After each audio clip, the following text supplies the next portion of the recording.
Graça e paz, querido. Você chegou na sua quinta aula do módulo 2, esse módulo tremendo, essa palavra poderosa, essa palavra que na verdade transforma as nossas vidas, essa palavra que nos instrui, que nos alimenta, que nos sustenta. Nós estamos falando sobre pedras fundamentais e já estudamos nas 4 primeiras aulas o fundamento, a base, o alicerce, aonde você tem que cavar até chegar à rocha e firmar o teu fundamento sobre a rocha. Jesus falou em parábolas que a vida cristã é como aquele que constrói a casa sobre a rocha. Porque quando está sobre a rocha, pode vir vento, pode correr as chuvas, podem correr os rios, soprar os ventos, a casa não vai cair porque ela está edificada sobre a rocha. Não edifique sobre a areia. Há uma grande diferença entre edificar sobre a rocha e a areia. Sobre a rocha é aquele que ouve essas palavras e coloca em prática na tua vida. Então que você possa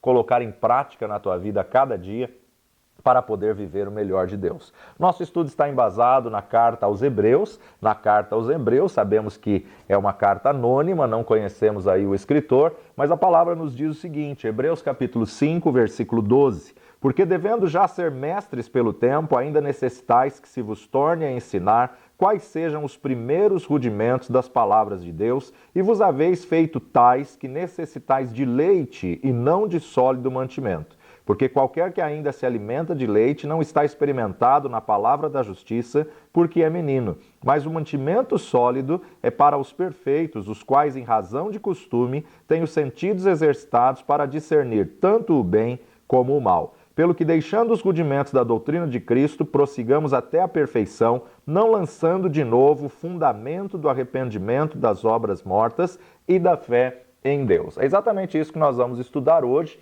fundamento de arrependimento de obras mortas e fé em Deus. Mediante o profeta Isaías, nós sabemos que é fundamento sobre fundamento, base sobre base, alicerce sobre alicerce. Mediante essa revelação, nós já estabelecemos a primeira pedra fundamental sobre a rocha que é Cristo, e a primeira pedra falada aí na última aula, é o senhorio de Jesus, senhorio de Jesus. Não basta apenas saber que ele é o Filho de Deus, não basta apenas saber e acreditar que ele veio a esse mundo, que ele morreu e ao terceiro dia ressuscitou e ele é o nosso Salvador. Não basta apenas tê-lo como Salvador das nossas vidas. Se você pulou a aula passada, volta lá e escute a aula passada, veja os ensinamentos da palavra de Deus e coloque esses ensinamentos em prática na tua vida. Você tem que ter Jesus como Senhor da tua vida. O Senhor que, na verdade, vai estabelecer senhorio, Kyrios. Kyrios, ele é o seu dono, ele é o seu Senhor.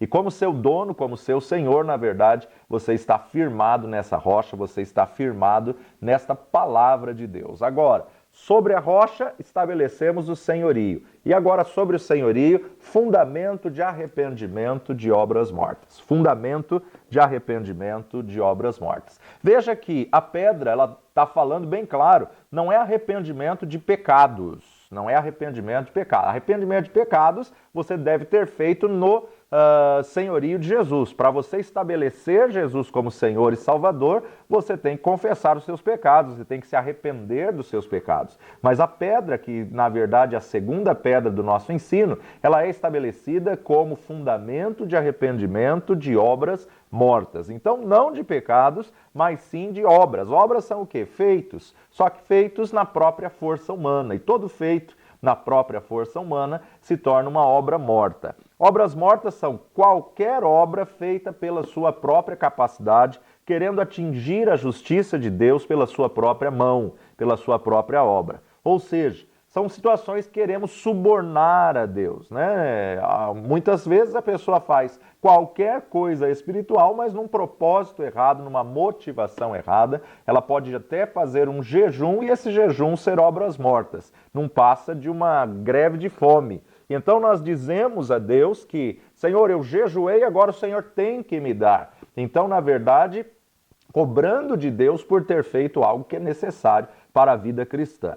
Existem, sim, alguns motivos bíblicos para jejuar e nós temos que entender que o jejum não muda a Deus, o jejum muda a nossa vida. Então vamos lá para Isaías, capítulo 58, livro do profeta Isaías, capítulo 58, onde nós podemos ver essa base do jejum, essa base da própria palavra de Deus. Isaías capítulo 58, versos 5 a 14. Seria este o jejum que eu escolhi? Seria este o jejum que eu escolheria? Que o homem um dia aflija a sua alma, que incline a cabeça como o junco e estenda debaixo de si pano de saco grosseiro e cinza? Chamarias tu a isso jejum e dia aprazível ao Senhor? Porventura não é este o jejum que escolhi? Que solte as ligaduras da impiedade, que desfaça as ataduras do jugo, e que deixes livres os quebrantados, e que despedaces todo o jugo? Porventura não é também que repartas o teu pão com o faminto, e recolhas em casa os pobres desterrados, e vendo-o nu, o cubras e não te escondas daquele que é da tua carne? Então romperá a tua luz como a alva, e a tua cura apressadamente brotará, e a tua justiça irá adiante da tua face. E a glória do Senhor será a tua retaguarda. Então clamarás e o Senhor te responderá, gritarás e dirá: eis-me aqui. Acontecerá isso se tirares do meio de ti o jugo, o estender do dedo e o falar vaidade.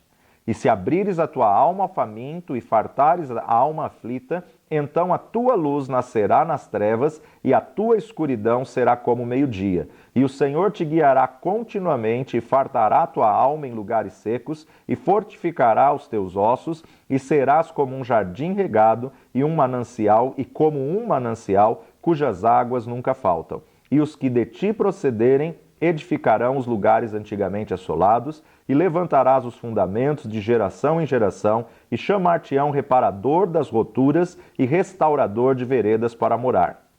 Se desviares o teu pé do sábado, de fazer a tua vontade no meu santo dia, e se chamares ao sábado deleitoso e santo dia do Senhor, digno de honra, e se o honrares, não seguindo os teus caminhos, nem pretendendo fazer a tua própria vontade, nem falar as tuas próprias palavras, então te deleitarás no Senhor, e te farei cavalgar sobre as alturas da terra, e te sustentarei com a herança de Jacó, teu pai, porque a boca do Senhor o disse. Nós observamos aqui o profeta Isaías definindo para nós qual é o tipo de jejum que o Senhor aceita, qual é o tipo de jejum que o Senhor recebe. Um jejum que solte as ligaduras da impiedade, um jejum que desfaça as ataduras do jugo, um jejum que deixe livre os quebrantados, um jejum que despedace todo o jugo.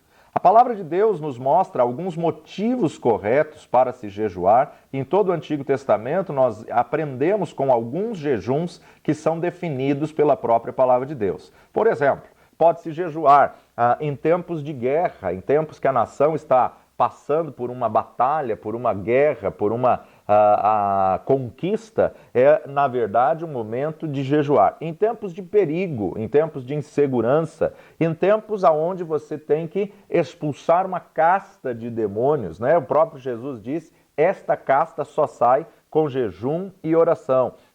Podemos jejuar sim para achar a direção de Deus em relação a obreiros, né? Você observa a palavra de Deus que eles faziam contínua oração e jejum, e o Espírito Santo disse, separai-me a Barnabé e a Saulo para a obra que eu os tenho chamado. Mas esse texto do profeta Isaías nos diz para jejuar para soltar as ataduras, ou seja, jejuar para que alguém seja liberto. O jejum jamais vai mudar a Deus. O jejum jamais é para manipular a Deus. Não dá para se mudar o Deus que é onisciente, onipotente, onipresente, soberano, eterno.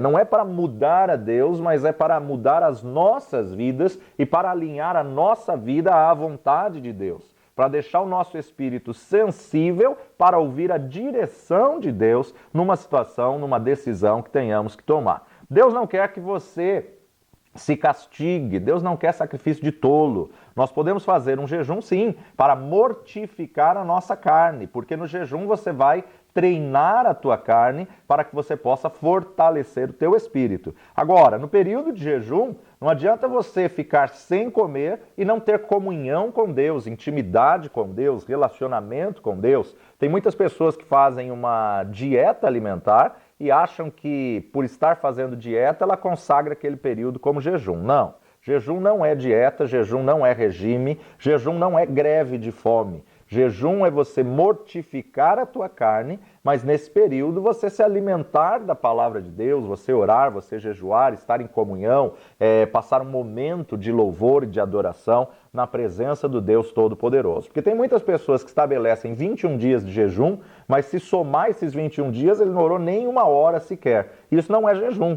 Você parar de comer e ficar direto na frente da televisão ou da internet ou nas redes sociais, não, isso daí não é jejum. O jejum você tem que se abster das coisas do mundo, o jejum você vai treinar o teu espírito, subjugando a tua carne, né? Tem diversas formas de jejum, tem o jejum total, tem o jejum parcial, tem o jejum só de sólido, tem o jejum de propósito, aonde muitas vezes você consagra ao Senhor algo que você gosta, né? Não adianta você tirar aquilo que você não come, porque você já não come. Mas você, na verdade, consagrar um propósito ao Senhor de ficar X dias sem comer carne, ou sem comer chocolate, ou açúcar, ou mesmo café.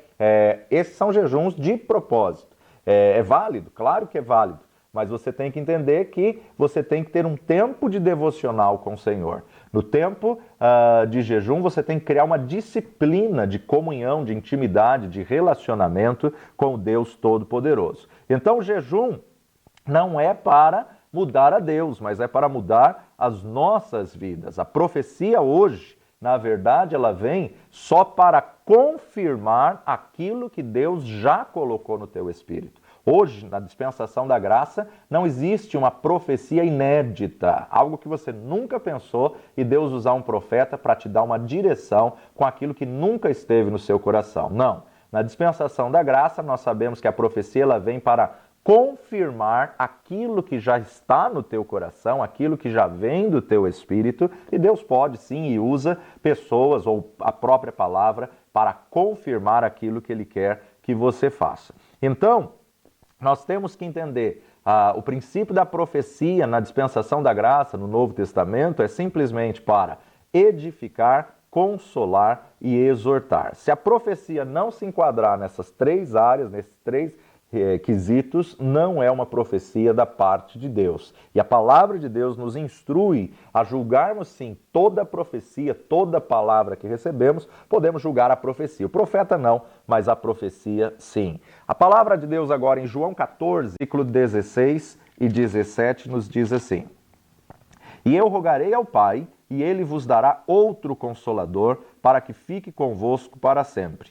E o Espírito da verdade, que o mundo não pode receber, porque não o vê e nem o conhece. Mas vós o conheceis, porque habita convosco e estará em vós. Então o Espírito Santo está disponível a nós. O Espírito Santo foi entregue a nós, foi dado a nós, foi derramado à igreja que fazia contínua oração no cenáculo. O Espírito Santo no 50º dia, no Pentecostes, foi derramado sobre aqueles 120 que estavam ali e a partir dali rompeu uma nova dispensação. Evangelho de João, capítulo 15, versículo 7 nos diz: Se vós estiverdes em mim e as minhas palavras estiverem em vós, pedireis tudo o que quiserdes e vos será feito. Pedireis tudo o que quiserdes, com duas condições: eu estar em Cristo e as palavras de Cristo estarem em mim. Se vós estiverdes em mim e as minhas palavras estiverdes em vós, pedireis o que quiserdes e vos será feito. Por outro lado, quando voltamos a Isaías capítulo 28, versículo 10, o profeta nos diz aqui um segredo, porque é mandamento e mandamento, regra e mais regra, um pouco aqui, um pouco ali. Porque é mandamento sobre mandamento, mandamento e mais mandamento. Regra sobre regra, regra e mais regra. Então, encontramos a rocha, que é Cristo. Encontramos a rocha, que é a pedra fundamental, que é a pedra de esquina. Sobre esta rocha, nós vamos colocar a primeira pedra fundamental, que é o senhorio de Jesus. Deixa ele ser seu senhor, deixa ele governar a tua vida, deixa ele ser seu dono. Sobre o senhorio de Jesus, mandamento mais mandamento, mandamento sobre mandamento, Regra mais regra, regra sobre o senhorio de Jesus, nós temos que firmar agora a pedra do arrependimento de obras mortas. Fundamento do arrependimento de obras mortas. Você encontra aí agora a figura que nos representa todas as pedras fundamentais. Jesus como a pedra angular, como a pedra principal, como a pedra de esquina. Sobre essa pedra, senhorio de Jesus, arrependimento de obras mortas, a doutrina, a fé em Deus, a doutrina dos batismos, a imposição de mãos, ressurreição dos mortos e o juízo eterno. Quando falamos em arrependimento de obras mortas, essa pedra consiste em duas partes: arrependimento e obras mortas. Então é a junção de duas palavras. Sabemos que o termo arrependimento no original grego é a palavra metanoia. Metanoia significa mudar a mentalidade, mudar a ideia ou mudar a direção, mudar de direção ou até voltar atrás. Metanoia ou arrependimento é uma decisão que eu tomo no meu espírito e ele domina sobre a minha alma. Uma decisão que eu tomo no meu espírito e ele domina sobre a minha alma. Decisão essa de qualidade, decisão essa de mudar de direção. É como o perdão e é como o amor. Tem muitas pessoas que acham que o perdão é um sentimento e não conseguem perdoar porque não sentem em perdoar. Não é um sentimento, é uma decisão que você toma, decisão essa consciente, que você declara: eu libero perdão, eu decido abrir mão do meu direito de resposta, eu decido abrir mão da minha defesa, eu abro mão dessa situação e entrego nas mãos do Senhor. Eu libero a dívida, né? Porque quem não perdoa é como se estivesse cobrando uma dívida, né? Mas nós entendemos que isso tudo são decisões, arrependimento, perdão, amor, né? Paixão sim é um sentimento, mas amor é uma decisão que a pessoa tem que tomar conscientemente. Não é uma emoção, mas sim uma decisão. E o arrependimento é da mesma forma. Infelizmente temos visto muitas pessoas que derramam lágrimas, que choram, né? E muitas pessoas acham que estão se arrependendo ou estão arrependidas, mas muitas vezes é apenas um remorso. A pessoa, ela chora por aquilo que ela fez, mas ela não quer mudança. Se ela tiver uma oportunidade de fazer de novo, então, na verdade, ela vai fazer. Isso não é arrependimento. Arrependimento é aquilo que leva a uma ação. Arrependimento é aquilo que leva a mudar de atitude, a mudar de vida. E arrependimento, na verdade, primeiro nós falamos sobre arrependimento de pecados. Pecado no original é amartia. E amartia no grego significa errar o alvo. Tanto é que a doutrina do pecado significa amartiologia. O que é a martiologia? A martiologia nada mais é do que a doutrina do pecado. Logia, estudo de. Amartia, pecado. Então a martiologia, o estudo da doutrina do pecado. Agora vamos ver um exemplo claro e clássico de um arrependimento genuíno, né? Já lemos isso nessa nossa matéria, mas vamos voltar e ler a parábola do filho pródigo. Esse moço que tomou a decisão de sair de casa, que viveu dissolutamente, que gastou os bens do seu pai, mas caiu em si, tomou a decisão. Ele não ficou só no pensamento, ele não ficou só na emoção, ele tomou a decisão de voltar para a casa do pai. Então, Evangelho de Lucas, capítulo 15, do versículo 11 a 32, nos diz assim: a parábola do filho pródigo. E disse: um certo homem tinha 2 filhos, e o mais moço deles disse ao pai: pai, dá-me a parte da fazenda que me pertence, e ele repartiu por eles a fazenda. E poucos dias depois, o filho mais novo, ajuntando tudo, partiu para uma terra longínqua e ali desperdiçou a sua fazenda, vivendo dissolutamente. E havendo ele gastado tudo, houve naquela terra uma grande fome e começou a padecer necessidades. E foi e chegou-se a um dos cidadãos daquela terra, o qual mandou para os seus campos a apacentar porcos. E desejava encher o seu estômago com as bolotas que os porcos comiam, e ninguém lhe dava nada. E caindo em si, disse: quantos trabalhadores de meu pai têm abundância de pão, e eu aqui pereço de fome? Levantar-me-ei e irei ter com meu pai, e dir-lhe-ei: pai, pequei contra os céus e perante ti. Já não sou digno de ser chamado teu filho. faze-me como um dos teus trabalhadores. E levantando-se foi para o seu pai, e quando ainda estava longe, viu-o seu pai, e se moveu de íntima compaixão. E correndo, lançou-se-lhe ao pescoço e o beijou. E o filho lhe disse: Pai, pequei contra o céu e perante ti, e já não sou digno de ser chamado teu filho. Mas o pai disse aos seus servos: Trazei depressa a melhor roupa e vestilho, e ponde-lhe um anel na mão e sandália nos pés. E trazei o bezerro cevado e matai-o, e comamos e alegremo-nos. Porque este meu filho estava morto e reviveu, tinha-se perdido e foi achado. E começaram a alegrar-se. E o seu filho mais velho estava no campo, e quando veio e chegou perto da casa, ouviu músicas e as danças, e chamando um dos servos, perguntou o que era aquilo. E ele lhe disse: Veio teu irmão e teu pai matou o bezerro cevado, porque o recebeu são e salvo. Mas ele se indignou e não queria entrar, e saindo o pai instava com ele, mas respondendo ele, disse ao pai: Eis que te sirvo há tantos anos, sem nunca transgredir o teu mandamento, e nunca me destes um cabrito para alegrar-me com os meus amigos. Vindo, porém, este teu filho, que desperdiçou a tua fazenda com as meretrizes, mataste-lhe o bezerro cevado. E ele lhe disse: Filho, tu sempre estás comigo e todas as minhas coisas são tuas. Mas era justo alegrarmos-nos e regozijarmos-nos, porque este teu irmão estava morto e reviveu, tinha-se perdido e foi achado. Aqui na parábola do filho pródigo, nós observamos o próprio Senhor Jesus Cristo narrando esta palavra em parábola, de uma forma de história, aonde nós vimos que, em primeiro lugar, esse garoto vira as costas para a casa do pai. Ele pegou a sua herança fora de época, o pai ainda estava vivo, e ele pede a herança em vida, e ele recebe essa herança e ele vira as costas para a casa do pai. Ao virar as costas para a casa do pai, ele vai para uma terra longínqua, uma terra estranha, e de repente ele gasta tudo aquilo que ele tinha recebido, e gasta de uma maneira dissoluta. Gasta aí com as meretrizes, gasta aí com bebedeiras e tantas outras coisas. Numa terra estranha, ele finalmente reconhece a situação, reconhece aquilo que ele fez de errado.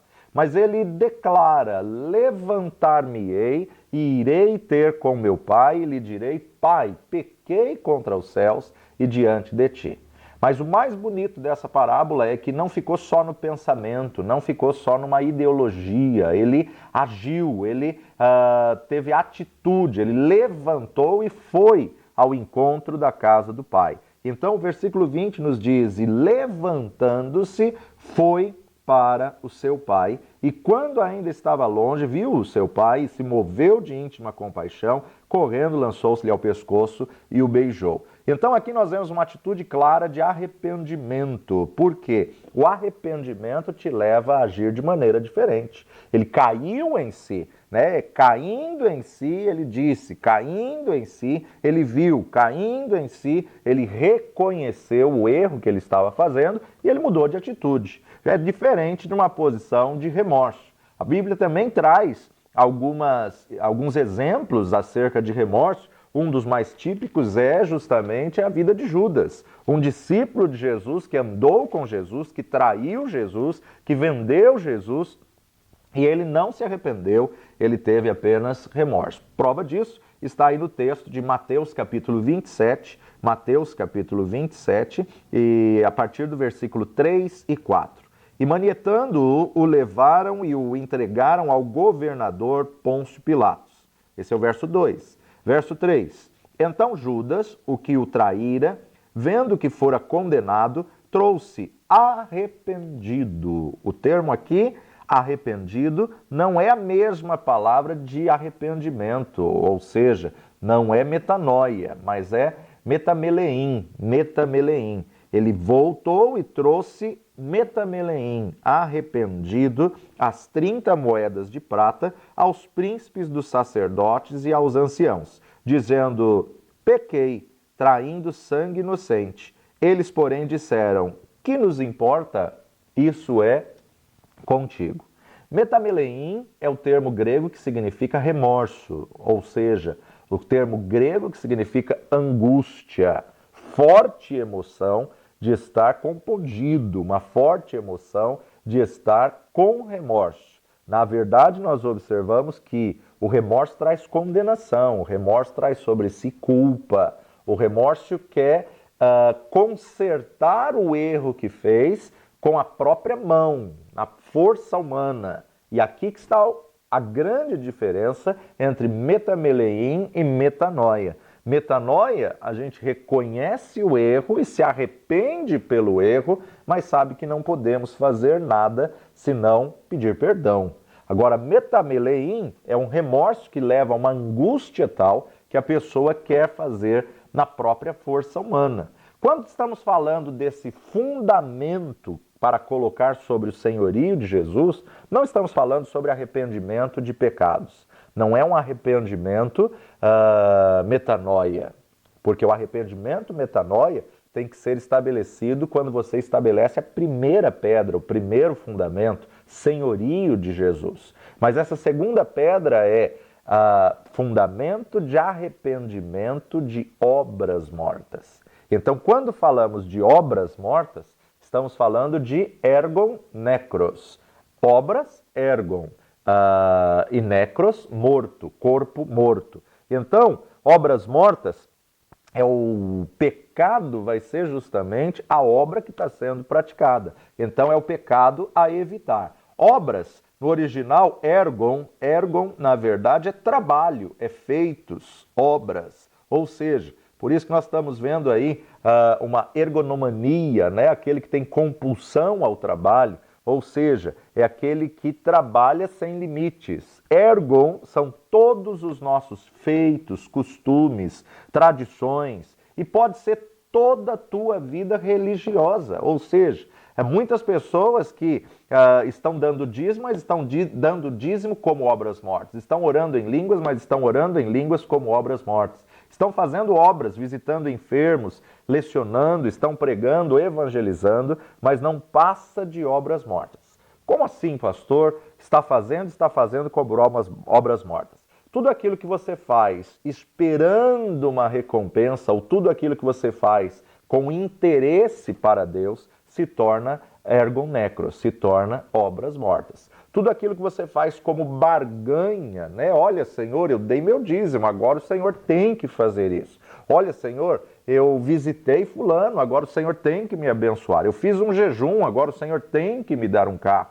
Isso não passa de obras mortas. Então, o que o escritor de Hebreus está dizendo é o arrependimento de ergon necros, o arrependimento de obras mortas, que na sequência seria metanoia ergon necros, ou seja, uma mudança. Deus não está proibindo você de fazer obras, mas Ele está pedindo que você conserte, alinhe o foco para fazer obras de fé e não obras mortas. Toda obra, ou ela pode ser obra de fé, ou ela pode ser obra morta. Quem vai falar muito sobre obras de fé é o Tiago. O apóstolo Tiago, você sabe que esse Tiago que escreveu essa epístola é irmão do Senhor Jesus Cristo, filho de Maria com José, é irmão de carne e sangue, filhos de Maria e José, que na verdade teve uma experiência com Cristo depois de ressurreto, e ele escreve então a epístola de Tiago. Epístola de Tiago, capítulo 2, do versículo 14 ao 26, nos diz assim: a fé sem obras para nada aproveita. Meus irmãos, que aproveita se alguém disser que tem fé e não tiver as obras? Porventura a fé pode salvá-lo? E se o irmão ou irmã estiverem nus e tiverem falta de mantimento cotidiano, e algum de vós lhes disser, ide em paz, aquentai-vos e fartai-vos, e lhes não derdes as coisas necessárias para o corpo, que proveito virá daí? Assim também a fé, se não tiver as obras, é morta em si mesmo. Mas dirá alguém, tu tens a fé e eu tenho as obras. Mostra-me a tua fé sem as tuas obras, e eu te mostrarei a minha fé pelas minhas obras. Tu crês que há um só Deus? Fazes bem. Também os demônios o creem e estremecem. Mas, ó homem vão, queres tu saber que a fé sem as obras é morta? Porventura Abraão, nosso pai, não foi justificado pelas obras quando ofereceu sobre o altar o seu filho Isaque? Bem vês que a fé cooperou com as suas obras e que, pelas obras, a fé foi aperfeiçoada. e cumpriu-se a escritura que diz: e creu Abraão em Deus, e foi-lhe isso imputado como justiça, e foi chamado amigo de Deus. Vedes então que o homem é justificado pelas obras e não somente pela fé. E de igual modo, Raabe, a meretriz, não foi também justificada pelas obras quando recolheu os emissários e os despediu por outro caminho? Porque assim como o corpo sem o espírito está morto, assim também a fé sem obras é morta. Tiago nos coloca de uma maneira bem clara que você que tem fé e firmou sua fé em Cristo Jesus tem que ter obras que venham condizer com a tua fé, com a tua crença. É bem verdade que a obra não salva, porque não somos salvos pelas obras, somos salvos pela fé e isso não vem de nós, isso é dom de Deus. Mas, porque somos salvos, fazemos obras. Não fazemos obras para ser salvo. Aqui está um grande segredo espiritual que você não pode fazer a obra para ser salvo, porque, na verdade, a obra não salva ninguém. Se você está fazendo qualquer obra para ser salvo, isso não passa de obras mortas. Obras mortas, a lei, a palavra de Deus, as escrituras, estava sendo usada como um substituto do relacionamento para com Deus. E toda vez que a palavra ela é usada como substituto para o relacionamento com Deus, se torna obras mortas. Jesus vai confrontar os fariseus e os escribas, os mestres da lei, em Evangelho de João, capítulo 5, versículo 39 e 40, examinais as Escrituras, porque vós cuidais ter nelas a vida eterna, e são elas que de mim testificam, e não quereis vir a mim para terdes vida. Ele estava confrontando os mestres da lei, ele estava confrontando os escribas e fariseus, dizendo, escuta, vocês estudam tanto a palavra de Deus, copiam tanto a palavra de Deus, são copistas, são os escribas, vocês examinam as escrituras e não conseguem me enxergar nela. Claro que quando ele está citando aqui escrituras, ele está citando acerca do Antigo Testamento, ele está citando acerca do Pentateuco. Então nós nunca podemos substituir o relacionamento com Deus pela palavra. A palavra vai te levar a um relacionamento com Deus mais profundo, vai te levar a conhecer a Deus, mas ela jamais pode ser um substituto a Deus. Assim também como o sacrifício humano jamais pode ser um substituto pelo sacrifício de Cristo. O sacrifício de Cristo, ele é mais do que suficiente. Somos salvos pelo sangue vertido na cruz do Calvário. Não temos que mais fazer oferendas de sangue, porque o sacrifício de Cristo foi o sumo sacrifício e através do sangue de Cristo Jesus nós somos ligados a esta graça, somos ligados a Deus através de um sangue puro, um sangue inocente, um sangue que morreu pelos nossos pecados. Em Josué capítulo 1, versículos de 1 a 9, Deus está falando com o sucessor de Moisés. Deus fala com Josué e anima-o. E sucedeu depois da morte de Moisés, servo do Senhor, que o Senhor falou a Josué, filho de Num, servo de Moisés, dizendo: Moisés, meu servo, é morto. Levanta-te, pois, agora, passa este Jordão, tu e todo este povo, à terra que eu dou aos filhos de Israel. Todo lugar que pisar a planta do vosso pé, vou-lo tenho dado, como eu disse a Moisés. Desde o deserto e desde este Líbano até o grande rio, o rio Eufrates, toda a terra dos heteus e até o grande mar, para o poente do sol será o vosso termo. Ninguém se susterá diante de ti todos os dias da tua vida. Como fui com Moisés, assim serei contigo. Não te deixarei nem te desampararei. Esforça-te, tem bom ânimo, porque tu farás a este povo herdar a terra que jurei a teus pais lhes daria. Então somente esforça-te, tem muito bom ânimo, para teres o cuidado de fazer conforme toda a lei que meu servo Moisés te ordenou. Dela não te desvies nem para a direita nem para a esquerda, para que prudentemente te conduzas por onde quer que andares. Não se aparte da tua boca o livro desta lei, antes medita nele dia e noite, para que tenhas cuidado de fazer conforme tudo quanto nele está escrito. Porque então farás prosperar o teu caminho, e então prudentemente te conduzirás. Não te mandei eu? Esforça-te e tem bom ânimo, não pasmes nem te espantes, porque o Senhor teu Deus é contigo por onde quer que andares. Deus deu a lei para o povo ter vida. Deus deu a palavra para ser a nossa regra de fé e prática. Deus deu a lei para que o povo pudesse prosperar e pudesse ter sucesso na sua vida. E o Senhor está dizendo a Josué agora: você quer herdar essa terra? Esforça-te, tem bom ânimo, não pasme nem te espantes, estuda, medita nesta palavra de dia e de noite. Medita.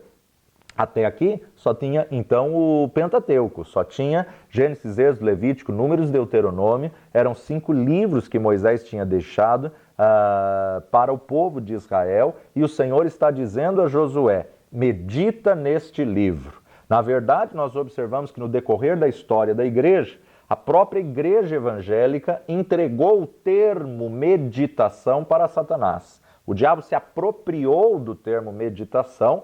E nós vemos hoje, na nossa geração, que muitas vezes falar sobre meditação, logo as pessoas já pensam em coisa mística, logo as pessoas já pensam em coisas pagãs ou rituais ou situações mundanas, humanas ou pagãs. Não é bem verdade, ou seja, quem estabeleceu a arte da meditação foi o próprio Deus. E o que é meditar? Meditar não é você ficar fazendo barulhos, sons ou ficar em posições específicas. Não. Meditar é você pegar um texto da palavra de Deus e você ficar lendo, relendo, pensando, ruminando esse texto durante o dia inteiro. Não precisa ser um longo texto, mas uma pequena porção na qual você possa refletir. É o segredo de uma vida de prosperidade, é o segredo de uma vida abundante, é o segredo de uma vida com o Senhor. Como o próprio salmista estabeleceu e determinou no Salmo capítulo 1. Bem-aventurado o varão que não anda segundo o conselho dos ímpios, nem se detém no caminho dos pecadores e nem se assenta na roda dos escarnecedores.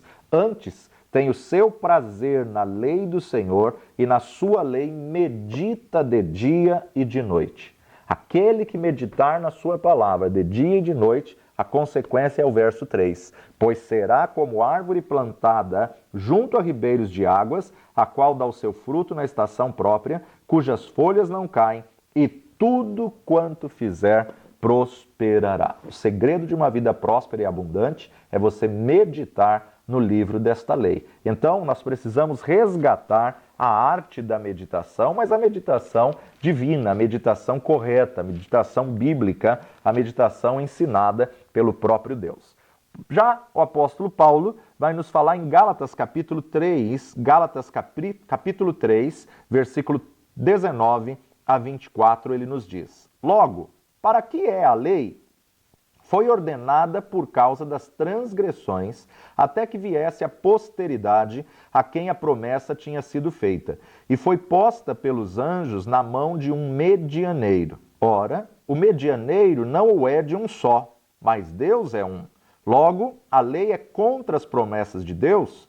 De nenhuma sorte, porque se dada fosse uma lei que pudesse vivificar, a justiça, na verdade, teria sido pela lei.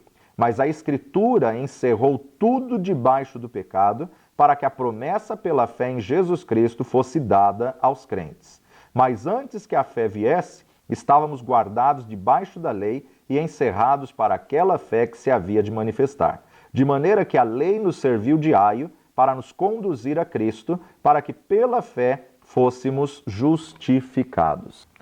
Então nós vemos aqui Paulo definindo a importância da lei, a importância das Escrituras. Tanto é que no versículo 22 ele nos coloca: mas a Escritura encerrou tudo debaixo do pecado, para que a promessa pela fé em Jesus Cristo fosse dada aos crentes. Ainda em 2 Coríntios, capítulo 3, versículo 15 e 16, 2 Coríntios, capítulo 3, versos 15 e 16, nos diz: e até hoje, quando é lido Moisés, você sabe que o conceito judaico, aquele que marcou uma era, que marcou uma época, leva o nome dele. Então, quando o texto, Paulo coloca, quando é lido Moisés, ele está dizendo quando é lido a lei, quando é lido o Pentateuco.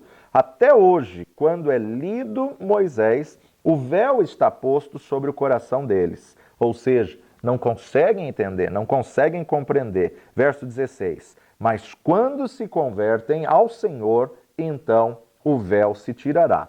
Quando se convertem ao Senhor, então o véu se tirará. E ainda no verso 17 ele nos diz: ora, O Senhor é Espírito, e onde está o Espírito do Senhor, aí há liberdade. O povo estava amarrado pelas suas próprias tradições, o povo estava amarrado pelas suas próprias obras. O povo estava tentando ganhar a vida abundante através dessas obras ou através da lei, do legalismo, aonde, na verdade, nós vemos que Jesus não veio desfazer a lei, ele veio para cumprir a lei. Tanto é que os mandamentos ainda continuam sendo válidos. Não matarás, não farás imagens de escultura, nem a ela se dobrarás, nem a ela cultuarás, não adulterarás, não cobiçarás. Então você vê que os mandamentos ainda continuam sendo válidos, mas não somos salvos por eles. Somos salvos pela graça através do sacrifício de Cristo Jesus na cruz do Calvário. A lei não serve para salvar, a lei só serve para condenar. A lei só serve para mostrar, para apontar o caminho e provar que pela lei é impossível sermos salvos, mas que através do sacrifício de Cristo Jesus, aí sim nós podemos ter salvação. João capítulo 19, versículo 30 nos diz: E quando Jesus tomou o vinagre, disse: está consumado. E inclinando a cabeça, entregou o seu espírito. O termo aqui no original em grego está dizendo: está consumadamente consumado. Está completo, está feito, ou seja, o preço pelo pecado foi pago. A obra pelo pecado foi paga. E a importância de nós entendermos que ele veio como homem, porque além de ele nos substituir na cruz do Calvário, ele precisava se identificar conosco. Ele precisava vir em carne e sangue. Então a vinda do Senhor Jesus Cristo em carne e sangue, sua morte na cruz, seu sangue derramado, o sangue inocente para apagar o pecado do sangue do culpado. Sabemos que no Antigo Testamento, quando Deus estabeleceu o sacrifício, porque sem derramamento de sangue não há remissão de pecados, mas quando Deus estabeleceu o sacrifício de um animal, era um substituto que não se identificava com o homem, era um substituto de outra espécie. Por ser um substituto de outra espécie, ele apenas cobria o pecado do homem e não sanava o pecado do homem. Ele apenas cobria e não resolvia, não solucionava. Mas agora não. Veja só, Romanos capítulo 4, versículos de 1 a 5. Abraão foi justificado pela fé. Que diremos, pois, ter alcançado Abraão, nosso pai, segundo a carne? Porque se Abraão foi justificado pelas obras, tem de que se gloriar, mas não diante de Deus. Pois que diz a Escritura? Creu Abraão em Deus, e isso lhe foi imputado como justiça. Ora, aquele que faz qualquer obra, não lhe é imputado galardão segundo a graça, mas segundo a dívida. Verso 5. Mas a aquele que não pratica, porém crê naquele que justifica o ímpio, a sua fé lhe é imputada como justiça. Tiago, ainda, capítulo 2, voltando agora para a questão das obras, vamos ver o que esse apóstolo Tiago, o que esse irmão de Jesus está nos falando. Vamos direto ao capítulo 2, verso 19. 19, ele está nos dizendo assim: Tu crês que há um só Deus? Faze bem, também os demônios o creem e estremecem. Mas, ó homem vão, queres tu saber que a fé sem as obras é morta? Porventura Abraão, nosso pai, não foi justificado pelas obras quando ofereceu sobre o altar o seu filho Isaque? Bem vês que a fé cooperou com as suas obras e que pelas obras a fé foi aperfeiçoada. E cumpriu-se a escritura que diz: E creu Abraão em Deus, e foi-lhe isso imputado como justiça, e foi chamado amigo de Deus. Vedes então que o homem é justificado pelas obras e não somente pela fé. Então, na verdade, somos salvos pela fé em Cristo Jesus, mas por que somos salvos? Temos que ter obras de fé e não obras mortas, não obras feitas na própria força humana, tentando se justificar ou tentando alcançar o perdão de Deus. Uma cena típica de obras mortas é aquele cristão que muitas vezes peca, falha, faz coisas erradas e comete erros gritantes aí, e muitas vezes ele quer fazer alguma coisa na igreja, para se remir do pecado. Isso é uma obra morta, né? A pessoa quer ajudar, quer evangelizar, quer limpar a igreja ou quer se dedicar em algum departamento para cobrir algum erro que ela fez, algum pecado que ela fez. Todos esses feitos não passam de obras mortas, porque está tentando alcançar a justificação na própria força humana. A única coisa que perdoa pecados é a confissão deles e o arrependimento deles através do sacrifício de Cristo Jesus, nosso Senhor.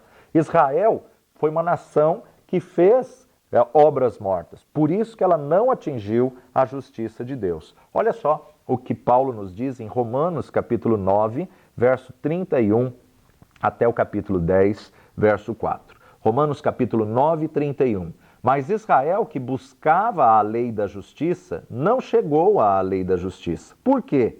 Porque não foi pela fé, mas como que pelas obras da lei tropeçaram na pedra de tropeço. Como está escrito, eis que eu ponho em Sião uma pedra de tropeço e uma rocha de escândalo, e todo aquele que crer nela não será confundido. Jesus é a pedra, na verdade, angular, é a pedra de esquina, é a rocha.